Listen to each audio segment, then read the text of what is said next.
안녕하세요. 반갑습니다. 오늘 참 좋은 날입니다. 하나님께서 저와 여러분의 가정에 준비하신 하나님의 은혜와 평강이 넘쳐나기를 예수님의 이름으로 축원합니다.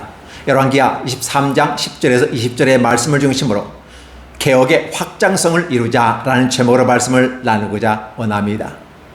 되게 일반적인 부분 속에서 인간은 왜 사는가, 인간의 목적이 무엇인가에 대해서 많은 사람들은 고민합니다.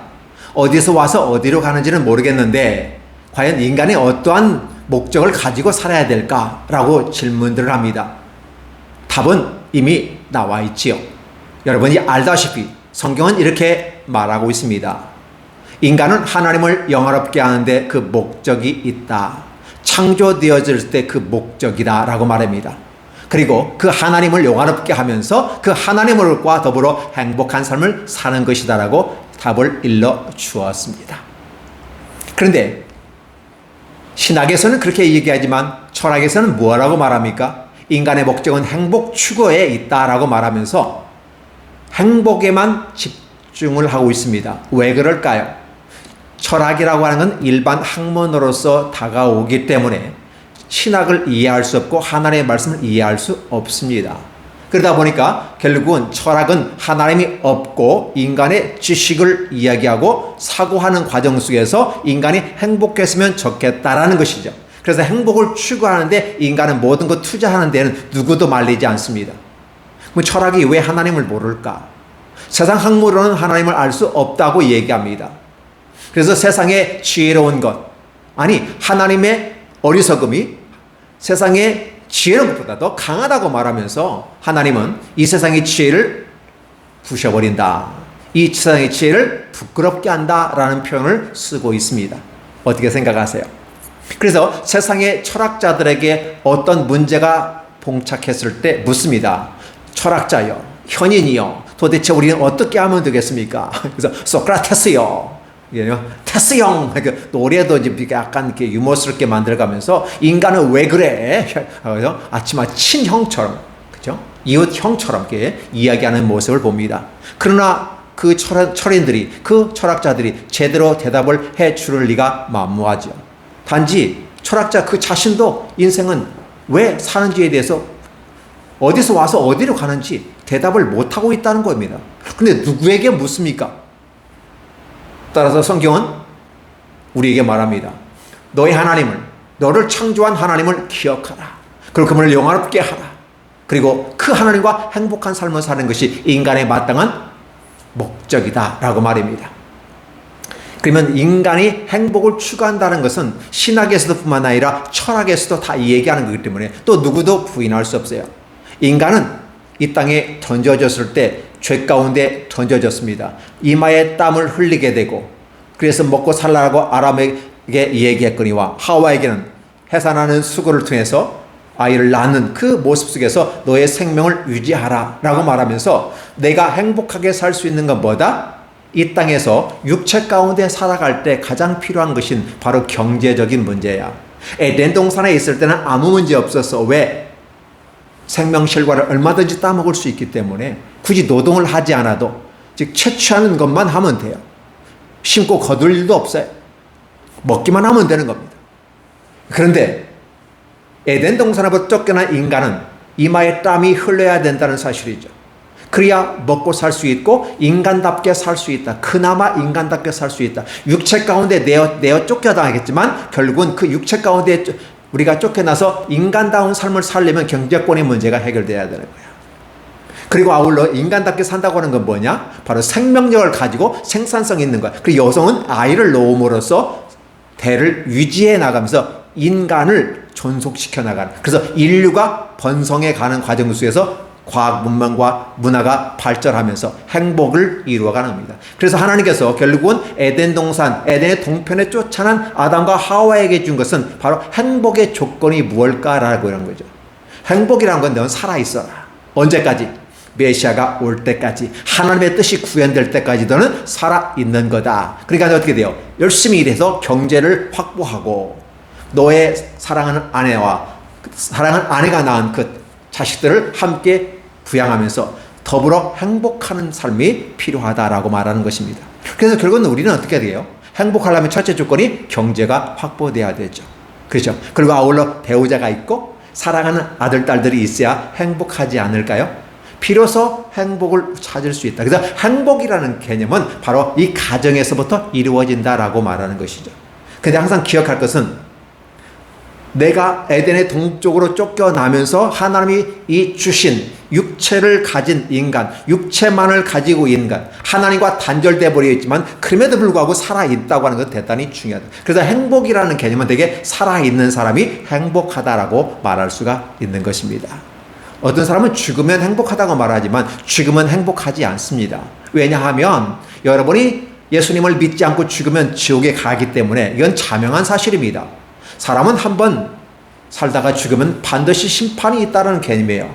무슨 소리일까요? 우리의 인생이라고 하는 하나의 시간을 공간 속에서 우리에게 준 하나님의 청지기로 사명을 잘 감당했느냐 감당하지 못했냐는 것입니다. 이 땅의 삶이라고 하는 부분은 청지기로서 하나님이 나에게 인생을 맡겨주셨어요. 내 인생은 내 것이 아니고 하나님의 것인데 내게 맡겨준 이것에 대해서 우리는 제대로 감당했느냐라고 하는 것이죠. 좋은 평가 받으면 좋겠거니와 나쁜 평가 받으면 좋지 않겠지요. 그래서 우리는 이러한 부분 속에서 행복이라는 것은 무엇일까라고 보면 한평생을 살았을 때 하나님 앞에 서서 심판을 받게 될 때 그때 우리는 어떤 심판을 받을 것인가라는 부분이에요. 생명의 심판을 받을 것인가 영벌의 심판을 받을 것인가가 대단히 중요한 것 아니겠습니까? 그렇죠. 그래서 우리는 영원한 삶을 살아가는 영원한 생명을 가진 존재가 하나님의 아들과 딸로서 저희에게 주어진 겁니다. 또 모든 인간들에게 다 주어진 거예요. 그러나 하나님을 거부하고 하나님의 시스템을 거부하고 인간 중심의 시스템을 가지고 하나님을 대적하거나 하나님께 가는 것 같이 말하면서 사실은 인간 자신을 드높이고 영화롭게 하며 바벨탑을 쌓아가려는 그런 모습은 아닌가요? 그렇다면 거기는 행복이 있을까? 행복은 없다는 사실을 우리는 역사에서 발견합니다. 인간의 역사 가운데 가장 멋있는 문화 속에 바벨탑이라는 사건은 우리에게 입증해주고 있는 부분입니다. 과연 하늘에 대를 닫고 우리의 이름을 내고 높이 올라가면 하나님의 물심판으로 내렸지만 우리는 구원받을 거라고 하는 이러한 종교적인 심성을 가지고 가게 될 때 결국은 그들은 다 무너지게 되고 인간은 언어가 다 분리가 되면서 민족들이 나누어지게 되는 것이죠. 구음이 하나였다. 언어가 하나였는데 바로 그 바벨탑 사건을 계기를 통해서 인간이 언어가 혼잡게 되므로 그래서 사실 바벨탑이라는 개념은 혼잡이라는 단어가 의미가 더 있지 않을까요? 이 혼잡에게서는 행복이 있을 수 없었죠. 하나의 언어와 그런 공동체 속에서 화합하고 나아가는 이 아름다운 모습, 가족관계 속에서 공동체가 이루어지는 이 모습 가운데 행복은 있었지만 그러나 하나님을 대적하게 됐을 때 그들은 행복이 와르르 무너지게 되고 모든 인간이 언어가 나누어지면서 서로 다른 문화를 형성하고 그래서 서로 대적하고 죽이고 이런 모습들은 인간에게 불행이 됐다는 사실입니다. 사실 행복을 추구하려는 인간의 모습은 있는데 여전히 그 행복을 추구하는 행복이라는 개념은 하나님 안에서 행복을 추구한다는 것입니다. 그러니까 하나님이 없으면 행복은 없다라고 보시는 게 좋겠죠. 그러나 이 땅을 삶을 살아가는 동안은 하나님께서 말씀하셨잖아요. 하나님 없이도 행복할 수 있다고. 이 땅을 살아가는 동안은 어떻게? 경제권이 보장되고 아이 잘 낳고 그렇죠. 그래서 이 땅에서 하는 모든 일 동안에는 하나님이 없어도 먹고 살면 인류는 번성하는 거죠. 확장됩니다. 확장성을 가집니다. 그러나 하나님이 없는 인간들에게 진짜 행복이란 건 뭘까? 먹고 마시고 아이를 낳고 행복한 가정을 만들고 그렇다고 해서 진짜 행복이냐?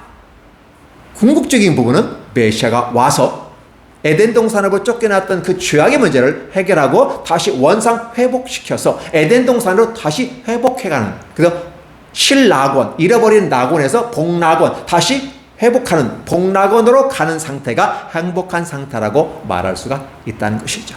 제가 이렇게 얘기하면 그것은 성경에서 기독교에서만 얘기하는 것이지 일반적으로 맞는 건 아니지 않습니까? 라고 누군가는 또 얘기할 수 있습니다. 예, 맞습니다. 그렇게 볼 수도 있습니다. 왜냐하면 하나님을 모르고 대적하는 입장에 서 있는 분들에게는 하나님이 없다고 인정을 하기 때문에 이 땅이 전부이고 이 땅이 전부니까 당연히 돈이 전부이고 그렇죠. 힘이 전부이고 능력이 전부이고 그래서 돈과 힘과 권력이죠. 지식이죠. 즉 힘이라는 파워라는 개념은 돈으로 표현할 수 있고 지식으로 표현할 수 있고 또 군사력, 외교력, 경제력, 문화력, 과학, 국방력 이런 걸로 표현할 수 있지 않겠습니까? 그럼 그것이 있으면 행복하다고 말하는 이 땅의 정치가들의 외침의 그 소리에 여러분 동의하십니까? 그렇지 않다는 걸 여러분 더 잘 아실 겁니다. 그럼에도 불구하고 왜 국방력을 강화하고 경제를 강화하고 무기를 생산해서 이 땅에서의 삶을 그렇게 해야만이 행복하다고 말할 수 있을까? 그러나 그것은 기본적인 것 아니겠습니까? 그것은 기본이지 그게 전부는 아닌데 그게 마치 전부인 것처럼 말하면 인간을 속이는 것이죠. 진정한 것은 그런 건 기본이라고 깔아줘야 되는 거죠. 우리가 이 정도는 기본적으로 깔고 있어야 되는 거야. 그러나 이것이 전부가 아니고 진짜 행복을 우리에게 가져다는 것은 하나님이 우리에게 행복을 주시는 거다. 그리고 우리가 하나님을 영화롭게 하면서 그분을 높여드리는 것, 그렇죠? 그리고 아울러 그분과 더불어 행복을 누리는 것, 이게 진정한 행복이 아닐까를 생각해 봅니다. 자, 그러면 이 행복을 우리가 추구하지만 다 행복하지는 않다는 사실을 여러분 아실 것입니다. 누구만 행복합니까? 누가 과연 행복한 사람일까? 그것은 여러분 자신이 결정하고 여러분 자신이 정의를 내려야만 합니다. 그럼 행복한 사람의 반대말은 불행한 사람들입니다. 행복을 추구했는데 많은 사람이 행복을 추구하지 못하고 불행하면서 한 인생을 마지막 마감하면서 되게 불행한 말들을 하는 그런 내용들을 약간의 모아서 정리해보면 어떨까 생각해 봅니다. 가장 중요한 부분은 뭘까? 왜 사람들은 행복을 추구하는데 행복을 누리지 못하고 불행하다고 말할까? 그 첫 번째가 뭘까? 그것은 기본적인 부분 속에서 남의 눈치를 바라보면서 살아가는 사람들은 자기 자신보다 남에게 더 맞춤으로 갑니다. 그러니까 남이 나에게 좋은 평가를 해주고 이런 의무와 규칙들이 우리에게 주어져서 마땅히 지켜야 되는 건 맞지만 그것을 감당해야만이 된다고 하는 이러한 모습에 우리가 짓눌려서 자기 자신을 찾지 못하고 남의 눈치 보고 유치에 왔게끔만 행동하면 체면을 갖춰가기만 하면 행복하다고 말합니다. 그러나 그것은 그렇지 않죠. 이 체면이라는 것이 가면 아니겠습니까? 페르소나입니다. 칼 융에 따르면 결국은 무의식 속에서 집단 무의식 속에서 만들어진 하나의 그런 것들에 의해서 만들어진 그래서 이런 가면을 쓰고 있을 때는 행복하다고 말하지만 사실 가면을 벗고 보면 다 웃고 있는 것이 아니라 울고 있고 다른 다양한 얼굴을 갖고 있더라는 것이죠. 그래서 결국은 우리는 행복하지 못한 이유가 뭘까 했을 때 자기 자신의 길 하나님이 내게 맡겨준 내 인생 속에서 내가 보물을 찾아야 되는데 보물을 찾지 못합니다. 왜? 사회 여건, 가정 여건, 환경들이 우리를 족쇄를 맵니다. 그래서 때려보면 한평생 살면서 이제서야 만학도로서 올드스쿨에 가서 공부하시는 한글 공부하시는 연세든 어르신들을 봅니다. 그들은 이 얘기합니다. 우리 때는 힘들었고 어려웠어요. 그래서 밥 먹고 살기도 어렵고 우리 자식들을 가르치고 또 이렇게 하다 보니까 공부할 시기를 놓쳤고 또 가정을 위해서 헌신하다 보니까 결국은 이 모양 이 꼴이 됐습니다. 그나마 지금은 이제는 밥 먹고 살만하고 그러니까 이제라도 공부하겠습니다. 그 마지막이라도 공부하는 분들은 행복한 사람들이에요. 그래서 한글을 배우고 영어를 배우고 소망을 가져봅니다. 이 나이에 대학에 한번 가보고 싶습니다. 얼마나 큰 열망과 기쁨으로 사는지 모릅니다. 진작에 그들은 자기 자신을 중심으로 자기의 삶을 알차게 만들어갔다면 행복했을 것입니다. 그러나 여전히 그렇게 마지막에 도전해보지도 못하고 여전히 불편하며 불평하는 그 모습 남을 위해 살았지만 그러나 자기 인생 속에서 행복을 찾지 못하더라는 것이죠. 물론 국가를 위해서 이 사회를 위해서 또 가정을 위해서 헌신한 것은 인정합니다.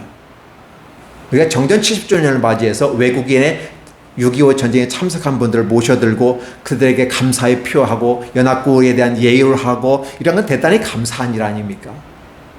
너무너무 고맙고 감사한 일이에요.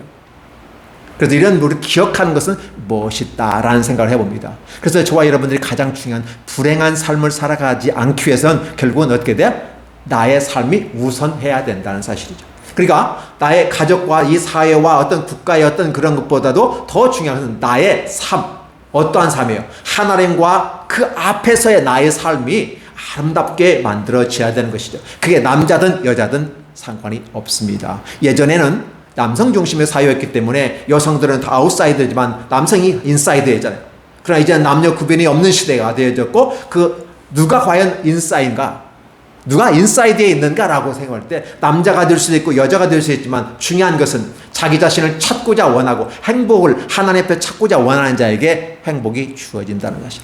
만약에 그렇지 못하면 결국 불행한 모습을 찾는 것 아닐까요? 우리는 이러한 모습을 바라보면서 과연 이게 뭐지? 라는 생각을 해보게 되는 것이죠. 또한 아울러 우리들의 삶 속에서 가장 어렵고 힘든 게 무엇일까? 도전해보지 않은 사람, 노력해보지 않은 사람, 사실 노력해보지 않은 사람은 없습니다. 그러나 지속적으로 마치 파도처럼 밀려오면서 그것이 때로 가다가 부서지고 때로는 부서지고 좌절하지 느끼지만 그냥 끝까지 끊임없이 도전하는 파도의 그 정신을 가지고 도전해보지 못한 사람들은 후회를 많이 하는 걸 볼 수 있습니다. 여러분 기억해 주시기 바랍니다. 인생은 결국은 땀을 흘려야 된다는 하나님의 지상 명령을 주십니다. 너는 이마에 땀이 흘린다는 개념이 뭘까? 단지 운동에서 땀을 흘린다는가? 노동에서 땀을 흘린다는가? 예, 맞습니다. 노동의 신성함을 하나님이 부여해 주시는 겁니다. 열심히 수고하고 노력해서 그 말이 무엇일까? 다양하게 해석할 수 있습니다. 열심히 공부할 수도 있고 열심히 농사 지을 수도 있고 열심히 기술 배울 수도 있고 열심히 해서 학위를 딸 수도 있고 내가 단행이 될 수도 있고 다양한 모든 방식을 통해서 하되 도전하고 노력하는 것입니다. 다른 사람이 하는 만큼 내가 한다면 내가 다를 바가 없어요. 똑같아요. 그러나 다른 사람이 이만큼 노력했다면 나는 다른 사람들과 좀 더 차별해 있는 삶을 살기 위해서 어떠한 노력을 할까?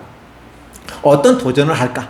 이렇게 했을 때 행복함이 오지 않을까요? 우리 이런 모습 속에서 우리의 행복을 추구해 볼 수가 있더라는 것이죠. 자, 오늘 성경 본문에는 누가 나옵니까? 요시아가 나옵니다. 그 요시아의 행동을 보십시오.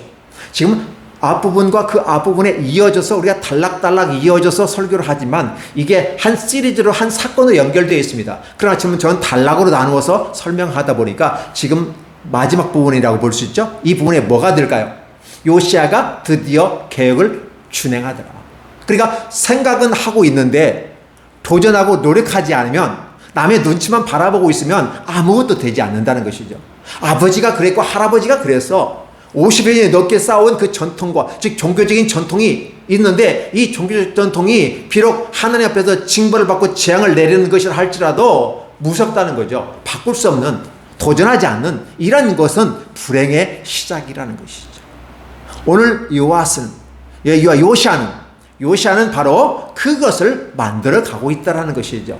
그러니까 아버지와 할아버지가 만든 50여 년의 전통 속에서 아니 때로는 자기 자신도 그 전통 속에서 살아왔고 그래서 바알과 아세라, 몰렉신, 1월 성신들을 섬기는 하나님이 가증히 여기는 것들을 하는 그것을 그대로 그게 마치 정답이고 전통인 것처럼 문화인 것처럼 그러니까 그것에 의해서 눈치 보고 도전하지 않고 그렇게 가면 왜 시대의 흐름 속에서 집단 무의식 속에서 종교적 개념을 가지고 가버리니까 거기에서 저항은 결국은 죽음을 상징하는 거고 그 저항은 굉장히 분란을 일으키는 사회적인 재앙을 가져오는 것처럼 얘기하고 그러니까 무조건 옳든 옳지 않든 따라가야만 돼 라고 말하면서 그 사회와 그 가정과 그 국가가 말하고 있는 이걸 아무 생각 없이 그냥 답습해가는 과정은 그건 우상숭배이고 그건 종교생활이라는 사실을 얘기해 주는 거죠. 근데 요시아는 단행을 시작했습니다. 왕이 또 흰놈의 아들 골짜기 도베스를 더럽게 하고 어떤 사람도 몰록에게 아들 딸들을 제물로 드리지 못하게끔 아예 법령으로 막아버렸습니다.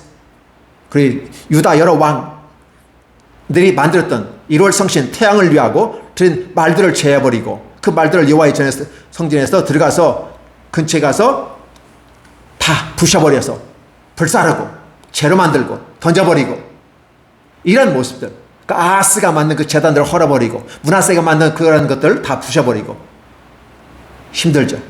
이거 쉬운 건 아닙니다. 그러니까 다 부셔버리는 실행력을 갖고 갔다는 거죠.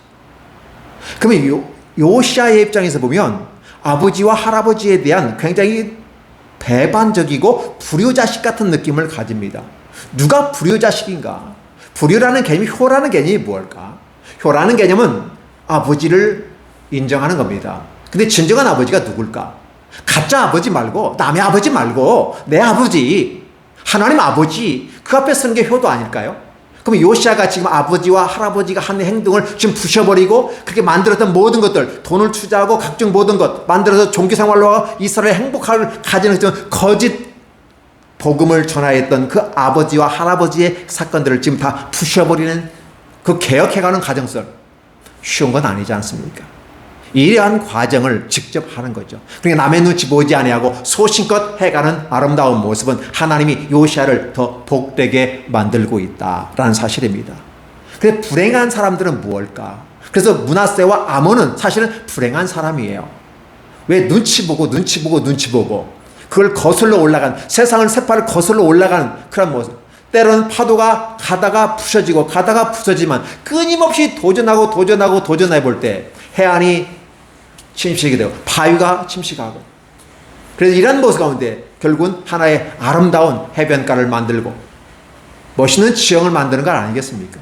그 멋있다고 하는 그 행복, 그 멋있다는 개념을 닮아 행복인데, 행복을 결국은 추구하기 위해서는 끊임없는 도전과 끊임없는 파도치는 재파 공격들이 필요하지 않을까요? 요시아는 바로 그렇게 하고 있다는 거죠. 그게 바로 개혁의 확장성에 있다. 그걸 이루고 있다라는 사실을 기억해 주셨으면 좋겠습니다. 지금 오늘 본문 10절에서 20절까지 나오는 그 부분들 다 그 부분들이에요. 여러 아하스의 다락지붕에서 세운 제단들과 므낫세 여호와의 성전 두 마당에 세운 제단들을 왕이 다 헐고 거기서 빻아내려서 그것을 가루로 만들어서 기드론 시내에 뿌려버렸다, 쏟아버렸다. 예루살렘 앞 멸망의 산 오른쪽 세운 산당들, 그죠? 왕이 더럽게 하여서 이는 옛적에 이스라엘 왕 솔로몬이 시돈 사람의 가증한 아수라든가 모압 사람의 가증한 금옷을 신고 암몬 사람의 가증한 밀고물 내셨던 것들 다 부셔버립니다. 외교적인 차원에서 만들었던 솔로몬. 그래서 솔로몬, 여러분 솔로몬의 전반적인 인생의 지혜롭고 믿음의 모습, 다윗의 그 뜻을 이루어가려는 충성스럽고 효도스러운 그 모습은 스스로 성장해 가면서 세상의 모습 가운데서 변절돼 버렸어요. 왜곡돼 버린 거죠. 결국은 하나님을 일반 종교적인 차원의 종교로 치부해 버리고 신앙의 모습에서 자리에서 내려와서 종교로 머물고 다른 종교들과 똑같이 만들고 같은 레벨로 하향화시켜 버렸어요. 이 엄청난 것. 그래서 솔로몬 위대하지 않아요. 처음은 성공했지만 인생은 후반부의 결정 아니겠습니까? 누가 행복한 사람입니까? 끝에서 웃는 사람이 행복합니다. 솔로몬은 끝에 가서 솔로몬이 천국 갔다는 말을 누가 할 수 있을까요? 할 수 없습니다. 솔로몬은 지옥 갔다고 말하는 것이 더 합리적일 것입니다. 왜? 하나님이 그렇게 싫어하시는 것을 하면서 가증한지를 했기 때문에. 솔로몬 위대하게 평가하지 마십시오.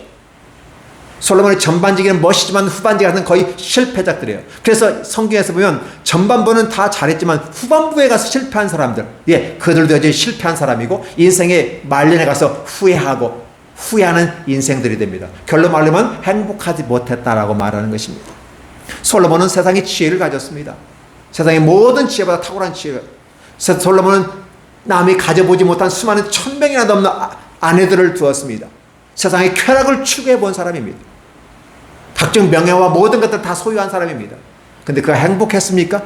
전반적인 행복했을지 몰라도 후반부에 가서는 후회하고 또 후회하더라는 사실이죠. 이런 모습들을 바라보면서 진정 우리가 생각해야 될 것은 남의 눈치 바라보지 아니하고 하나님 앞에 주신 말씀의 기준을 삼아서, 그래서 요시아 같은 경우도 하나님 말씀을 사실 몰랐잖아요. 그 말씀을 찾고 읽고 그러면서 마음을 찢고 회개하면서 잘못된 걸 알았으면 고쳐나가는 모습은 아름답지 않았을까. 가장 멋있는 모습이 그러한 모습입니다. 우리가 또 생각해보면 세 번째 모습, 고쳐나가는 모습입니다. 무슨가요? 잘못됐으면 고치고 모르면 배우고, 그렇죠? 그리고 한 단계 한 단계 더 업그레이드되는 그런 노력들이 필요하지 않을까요? 행복한 사람은 자기의 잘못을 인정하는 사람입니다. 인정하고 수정합니다. 그러면 인정하고 수정하면 또 다른 단계로 발전합니다. 이게 아름다움입니다. 해겔 같은 경우는 정반합의 원리로서 하나의 정이 있으면 그걸 반대하는 반이 나타나서 부시고 새로운 반이 권력을 잡으면 정이 되고, 그래서 때로 합을 통해 나간다고 발전합니다. 해겔은 역사의 관점의 발전을 그렇게 봤어요. 그래서 성경은 그렇게 바라보지 않습니다. 발전이라는 개념은 뭐냐면 내가 잘못한 걸 인정하면 됩니다. 그러니까 정에 대해서 반이 극복하고 덮어버리는 게 아니라 내가 잘못한 걸 인정하고 수정하는 것입니다. 인정하고 수정하면 한 단계 더 업그레이드 되면서 발전하게 되더라고요. 그 때문에 세상을 보는 관점들은 다 달라요. 저마다 자기의 경험과 자신의 노하우와 자신의 지식을 가지고 말하는데 성경이 과연 무엇을 말하고 있느냐를 보셔야 되죠. 성경이 말하고 있는 바는 너의 잘못을 말씀에 비춰봤을 때 잘못됐다고 평가를 하면 바로 시인하라. 이게 다윗과 요시아의 특징 아니라 하나님이 기뻐하신다. 그리고 아울러 그걸 수정하고 지속적으로 수정해가는 모습들, 개혁해가는 모습. 개혁은 확장성을 가지고 가야만 한다. 그래야 인생은 행복해질 수가 있다. 언제까지 우리는 개혁을 통해 확장성을 가지고 할까? 이 개혁이 확장성을 가지고 가지 못할 때 우리는 정체가 옵니다.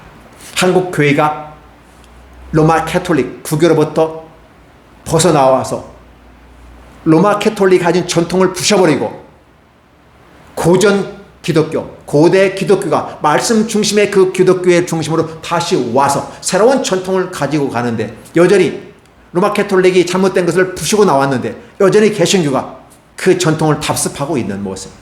그렇기 때문에 결국은 정체 현상을 가져오게 되는 것이고 세상의 손가락질을 받게 되더라는 것입니다. 세상이 하나님의 아름답고 위대하고 멋있는 이 진리를 가지고 있는 우리가 세상에 손가락질을 당하고 지탄을 받고 있다면 이것은 부끄러운 것이고 하나님 앞에서 아름답지 못한 일입니다. 우리는 이것을 인정해야만 하는 것이죠. 그래서 우리는 이런 모습 가운데 계속해서 우리는 잘못된 건 인정해야 해요. 그런데 세상은 어떻습니까? 인정하지 않아요. 사과하지 않아요. 끝까지 가요. 그것을 덮기 위해서 거짓말하고 또 거짓말하고 또 거짓말합니다. 학교에서는 그렇게 가르치죠. 하나의 거짓말을 듣기엔 또 다른 거짓말을 하게 되고 그러니까 거짓말하지 말아야 된다라고 교과서적으로 설명합니다. 맞습니다. 성경은 교과서랑 똑같습니다. 그러면 그대로 행하면 복이 되고 그렇게 행하지만 저주가 된다는 사실을 성경은 이 얘기하고 있어요. 그러니까 세상에서는 어떻게 합니까? 들키지만 않으면 되고 힘만 있으면 덮을 수가 있고 힘만 있으면 자신의 욕망을 다 뒤집어 쓰여 수단 방법을 가려놓고 다 해놓고 가는 거죠. 권력을 가진 사람들이 우리가 선발할 때 잘 선발해야 됩니다. 자신의 욕망과 자신의 이익을 추구하기 위해서 자신의 가진 권력, 공권력을 가지고 잘못 사용하면 나라가 시끄럽습니다. 국민들이 피곤합니다. 답답한 일이 많습니다. 이런 모습 우리가 늘 기억해야 됩니다. 그래서 성경은 다시 원점으로 돌아가서 잘못한 거 있으면 욕심을 가지고 행한 거 있으면 던져버리고 벗어버리고 내려놔라. 그리고 다시 원점에서 시작하자. 다수가 원하면 그렇게 가면 되는 거예요. 근데 굳이 고집을 피우고 계속해서 고집을 피우고 나간다면 왜냐하면 어떠한 거든지 한 사안에 대해서 바라보는 관점이 달라요. 우리가 100% 다 지지받아 할 수 있는 건 아니지만 그러나 80%는 지지받아야 하지 않을까요? 20%의 사람들은 통계학적으로 나를 반대하는 사람들이기 때문에 어쩔 수 없다 치더라도 80%가 동의해야 되는데 반절 이상이 거부한다면 그것은 정책으로서 위반될 수 없는 겁니다. 설령 된다면 폭력에 의해서 탱크에 의해서 밀어붙일 수는 있겠으나 그러나 정상적으로 받아들일 수는 없는 것이죠. 그건 개혁이 아닙니다. 그건 폭력이고 그것은 혁명이라는 이름을 갖고 가지만 성공했을 때 혁명이지만 그건 역적의 행위와 다름없는 것이죠. 진정한 개혁은 무엇일까? 개혁이라는 말로 다시 고쳐서 원점으로 돌아오는 겁니다. 하나님 말씀의 기준으로 봤을 때 잘못된 것은 다 부셔버리고 없애야 돼요. 다시 쓰레기는 다 쓰레기통에 집어넣어야 되는 것이죠. 그걸 깨끗하게 정리한 다음에 말씀에 다시 세워가는 겁니다. 이게 개혁입니다. 그래서 개혁이라는 개념은 시작의 개념도 있지만 확장성의 그렇죠. 현재 진행형으로서 동명사 개념으로 같이 가죠. 그렇죠. 그 현재 분사가 되는 거죠. 왜? 과거로부터 지금까지 계속해서 이루어져는 그 현재 분사지게 그렇죠? 이런 부분이에요. 이 부분이 우리에게 필요하다는 겁니다. 그래서 그거는 확장성의 모습 우리가 설명해 볼 수 있다라는 것이죠. 이러한 모습은 대단히 멋있어요. 그래서 이러한 부분들을 다 감당해 나아가는 아름다운 모습들. 그래서 이 요시아는 하나님의 은혜를 말미암아 남유다 두 지파만 가지고 있는 게 아니라 지금 사실 우상숭배의 그 종교 생활이라고 하는 것, 여로보암의 3대 정책으로 말하면 북이스라엘 멸망의 그 근본을 제공했던 여로보암의 핵심 곳이 어디예요? 베델과 단이잖아요. 그 금송아지. 이런 것들, 절기를 바꾸는 일들. 그래서 결국은 어떻게 돼요? 이방신을 섬기는 제사장들은 다 죽입니다. 그러니까 레위인들은 돈을 받고 어쩔 수 없이 이방인을 섬겼지만 그들은 다시 회개하고 돌아와서 다시 하나님을 섬길 수 있는 기회를 주고 나머지 이방인들의 제사장들은 다 죽이고 이 모습을 진행하는 거죠. 그러면서 재밌는 것은 이 요시아가 남유다만 두 집 하면 모르는 게 아니라 북이스라엘의 모습 가운데 확장해 가더라는 거죠. 그리고 그 지역에 있는 모든 것들까지 다 해결해 가면서 뭐예요? 베델의 선지자였던 그 선지자가 예언한 그대로 현장에서 이루어지는 과정 속에서 그대로 이루어진 거죠. 그러니까 여로보암으로 말미암아 세워진 이 종교 생활하고 있는 금송아지 섬기는 모습들 베델과 단을 여호와의 집에서 우상의 집으로 만들어버리고 이스라엘 백성 전체를 다 종교 생활하게 만들고 우상 숭배하게 만든 이것에 대해서 베델의 선지자가 예언을 했잖아요. 다 부서지고 더러운 것들이 그에 오염된다는 예언을 해 주었는데 그대로 이루어지는 과정을 보여주는 거죠. 하나님은 인간에게 행복을 주기 위해서는 바로 무엇이 전제되어야만 하는가? 내 앞에 있는 장애물들을 제거하라. 그 장애물이 무엇일까요? 행복으로 가는 장애물이 무엇일까? 하나님의 나라에서 행복으로 가는 장애물은 우상들입니다. 지금 하나님 한 분 외에 다른 것들을 섬기는 것이죠. 그렇게 함으로 종교 생활을 통해서 인간이 행복하다고 추구하지만 그게 아님을 하나님은 누누이 얘기했음에도 불구하고 인간은 불안하기 때문에 한 분 하나님보다는 다수의 신들을 섬기면서 다양한 것들을 섬기면서 행복을 추구하더라는 것이죠. 그래 행복은 요원하고 그의 손에 잡힐 듯 하지만 잡히지 않고 구름을 잡으려는 듯한 느낌으로 역시 잡은 듯 하면 구름은 소나기에서 빠져나가 버리는 것처럼 행복은 사라져 버리더라는 것이죠. 그러나 여호와 하나님 한 분만 붙잡고 나가면 아름답게 행복은 보장된다는 사실을 얘기해 주고 있는 것이죠. 요시아가 몸을 돌이켜 살아있는 무덤들을 보고 그 무덤에서 해골을 가져다가 제단 위에서 불사라 그 제단을 더럽게 하니라. 이 일은 하나님의 사람이 전하였더니 그 전한 여호와의 말씀대로 되었다라고 말하면서 그 선지자의 무덤은 건들지 않고 다른 무덤은 다 회파시켜 버립니다. 솔로몬이 만들었던 그 제단 산당들 다 회파버립니다. 진정인 한 모습 가운데 마지막 개혁 왕으로서 요시아가 그 일을 감당하고 난 다음에 진짜 왕이신 누가 왔습니까? 메시아가 왔습니다. 즉 요시아 이후에 남유다는 결국은 기울어져 가면서 바벨론에 멸망하고 그리고 오늘 로마 시대가 접으면서 진정한 왕 메시아가 예수님이 멜기세덱의 반차를 쫓은 메시아 예수님이 오셨다는 사실을 얘기하는 것이죠. 그렇게 함으로써 진정 요시아는 바로 메시아가 오시기까지 준비하는 한 분의 개혁 왕으로서 개혁의 확장성을 가지고 하면서 메시아를 준비하는 아름다운 사역을 감당했다고 감히 말할 수 있는 것이죠. 그래서 이 모든 것들은 다 행하고 다시 그는 예루살렘으로 돌아왔더라라는 표현을 쓰고 있는 거죠. 결국은 예루살렘으로 돌아온다는 개념은 왕이니까 예루살렘으로 돌아오겠죠. 내 삶의 거주 현지이니까 그걸로 돌아올 건 분명합니다.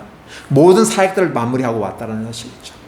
이렇게 함으로써 요시아가 하나님 앞에서 왜 요시아가 복 있는 사람이 되는 거고 진정한 개혁의 아름다운 표상이 되어 있는지를 우리에게 보여주는 것이죠. 이런 모습 가운데 됐다니 중요한 것 아니겠습니까? 그러면서 우리는 저마다 행복한 삶을 살아가기 위해서는 뭐가 필요합니까? 아내도 필요하고 자식도 필요하고 남편도 필요한 거 아니겠습니까? 경제적인 문제도 필요하지 않겠습니까?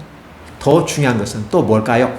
그 한 공동체 안에서의 그죠? 혈연관계 속에서 하나의 가족의 모습을 본다면 가족을 넘어서 또 다른 하나의 가족이라고 할 수 있는 친구들과의 관계 속에서 잃어버렸던 내 친구들, 그렇죠? 잃어버렸던 내 믿음의 신앙의 선진들을 한번 찾아보면서 같이 더불어가는 건 어떨까?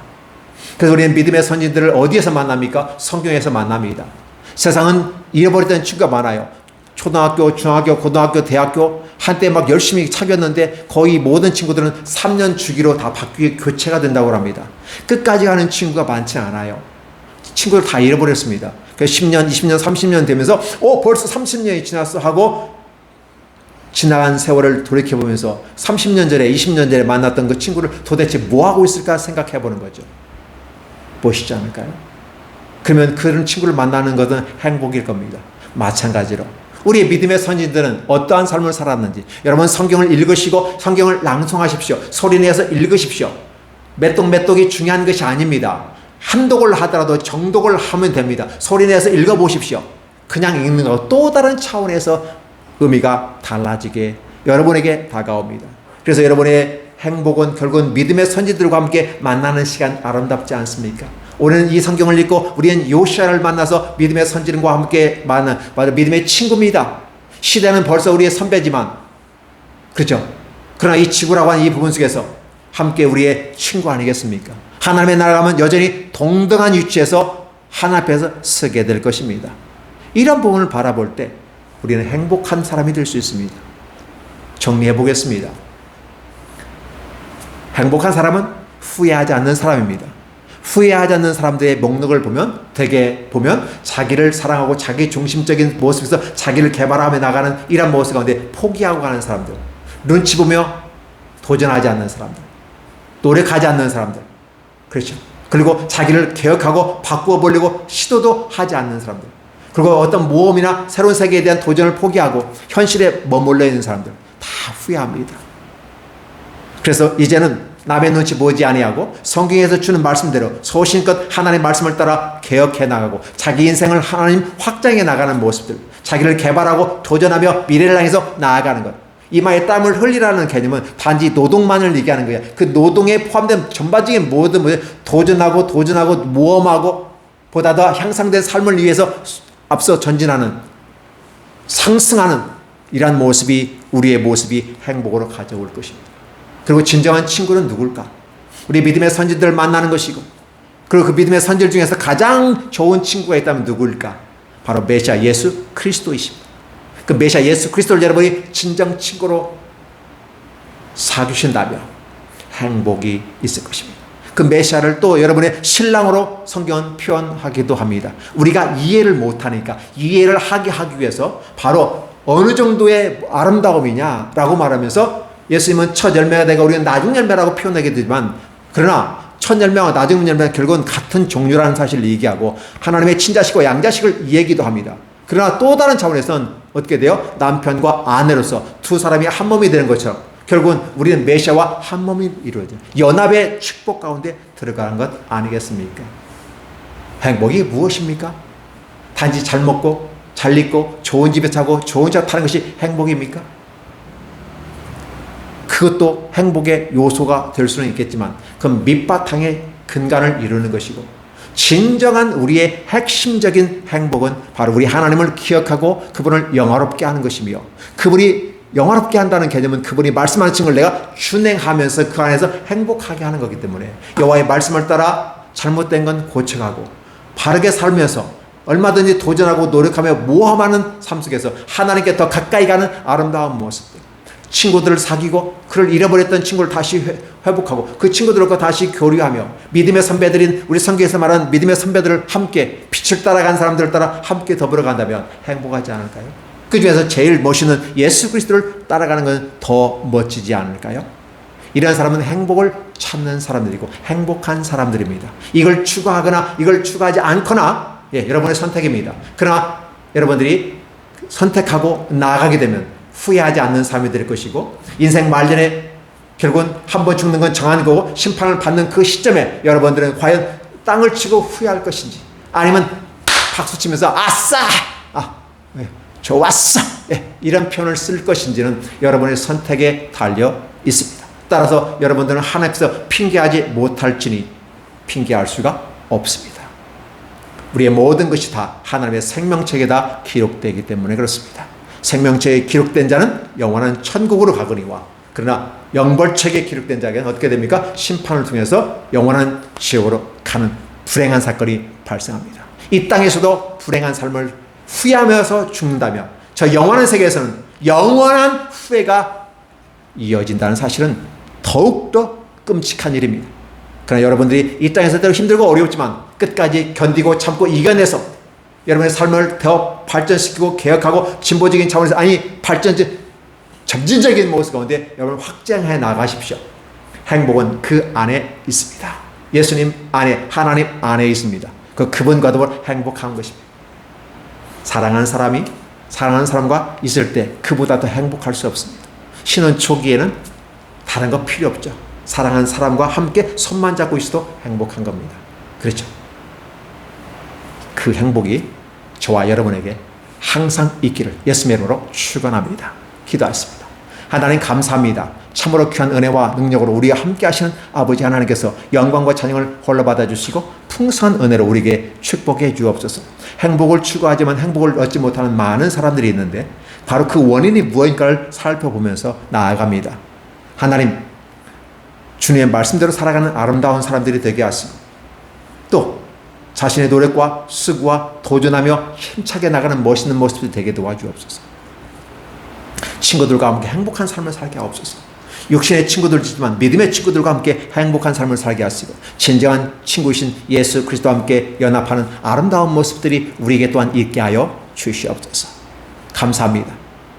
하나님 말씀을 듣는 모든 자들에게 하나님의 영생이 이미 주어진 줄로 믿사오니 이 복이 듣는 자와 그 가족과 가정에 있기를 예수님의 이름으로 축원하며 기도하옵나이다. 아멘.